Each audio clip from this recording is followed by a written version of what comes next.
play is called Our Town. It was written by Thornton Wilder. We have 3 scenes from the play for you tonight.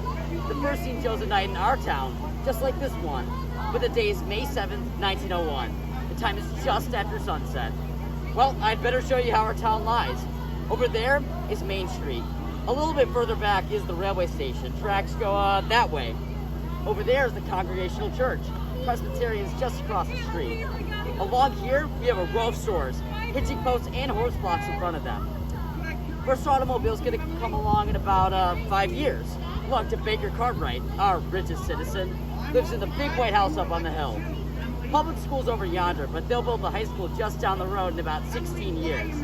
Behind us, we have a 50-acre lake we are quite proud of. Children, families, even horses all walk around it.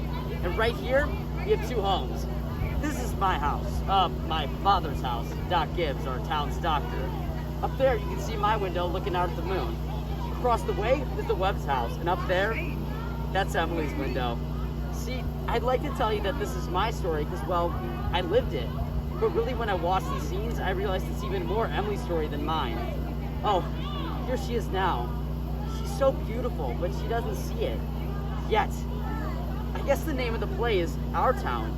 So maybe this story isn't just hers, but ours. All of ours. Emily! Hello, George. Hello, gee, Emily, you made a fine speech in class today. Well, thank you. I was so stressed about it that I stayed up hours practicing. Gee, it's funny, Emily. Up here from my window, I can just see your head at night when you're doing homework over in your room. You certainly do work hard. Why, George, are you watching me all these times? Oh no, of course not. But you just can't help notice a person sometimes, such as yourself, when they are so good at things. I guess you like school. I guess so. Yeah, you're good at it. I'm pretty good at farming. You see, I want to be a farmer, and my Uncle Luke says whenever I'm ready, I can just come over to his farm and work on it. And if I'm any good at it, I can just gradually have it. You mean the house and everything? Wow, good for you. I imagine you'll be great. Yeah. Emily, what do you think? We might work out a kind of telegraph system from your window to mine. And every once in a while, you could give me a kind of hint or 2 about one of these algebra problems. I don't mean the answers, Emily. Of course not. Just some little hint. Oh, I think hints are allowed. So, if you get stuck, George, will you holler to me and I'll give you some hints? Emily? You mean now?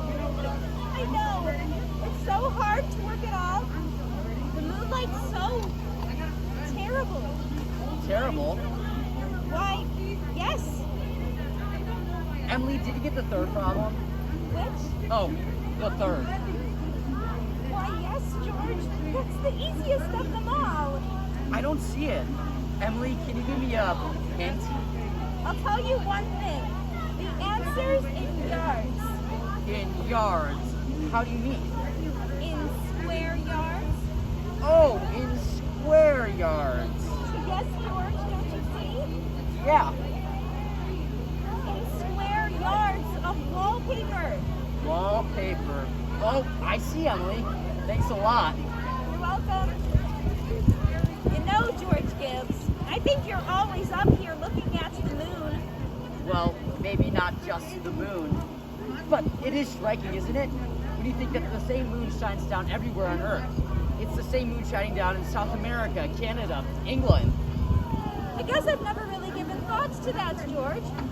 Maybe all these years I've just thought of the moon shining down on us in our town. Well, that's just it, Emily. When you think of it, there's only enough room in my window for one person to fit to look at the moon. And only enough room in your window for one person to fit as well. So even though it's the same moon shining down everywhere, right here in our town, it's just you, me, and the moon. I like that, George. I also like to think that the moon's getting nearer and nearer, and one day there'll be a big explosion when it hits the Earth. Oh, George, you don't know anything. If the moon were getting nearer, the men that stay up all night with telescopes would see it first, and they'd tell us about it, and it'd be in all the newspapers. I guess you're right about a lot of things, Emily. George, I think I've been coming up here to watch the moon night after night since I was, well, probably 12 years thought of this moon as much as I have with you tonight. That's 3 years of watching the moon go up and down probably over 1,000 times. Isn't it just terrible? Yeah, I know. I guess when you watch something over 1,000 times, you start to see it for so many things. Like, for starters, it's beauty. Well, maybe so. Good night, Emily, and thanks. Good night, George.